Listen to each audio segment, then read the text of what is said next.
Maghapon na akong nasa dagat pero wala pa rin akong nahuli. Paano na naman kami mamaya kung ganito ang may uwi ko? Ano ba ang kulang sa ginagawa ko? Tirso, wala na tayong bigas at wala na rin tayong pambili para bukas. Manghuhuli ako ngayon at gagawin ko ang lahat para may uwi. Araw-araw mo nang ginagawa yan pero hirap pa rin tayo hanggang ngayon. Hindi ko naman pinipili na ganito ang buhay natin ngayon. Alam ko pero napapagod na rin akong puro problemang iniisip. Konti pa, Cora, baka bumbawi rin ang dagat sa atin. Si Alfon mangingisda rin pero maayos ang bahay at buhay nila. Huwag mo naman ako ikumpara sa kanya sa bawat pagkakataon. Hindi ko maiwasan dahil pareho lang naman kayong nangingisda.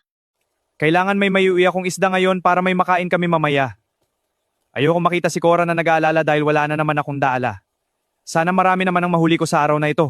Kailan kaya tayo makakaahon sa buhay na ganito araw-araw? Gusto ko lang naman na hindi na tayo laging nag-aalala. Sana totoo ang mga pangako ni Tirso. Kanina pa nakababad ang lambat ko pero wala pa rin ako nakukuha. Sana naman may mahuli ako bago ako umuwi mamaya.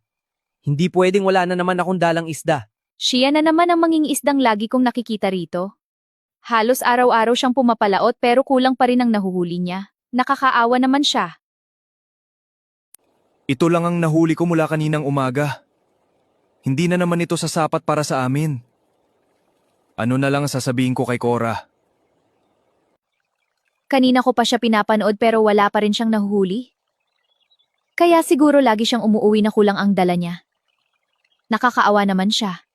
Hindi ko na kayang panoorin siyang umuuwi ng walang huli. Mabuti siyang tao at ginagawa niya ang lahat para sa pamilya niya. Tutulungan ko siya bukas.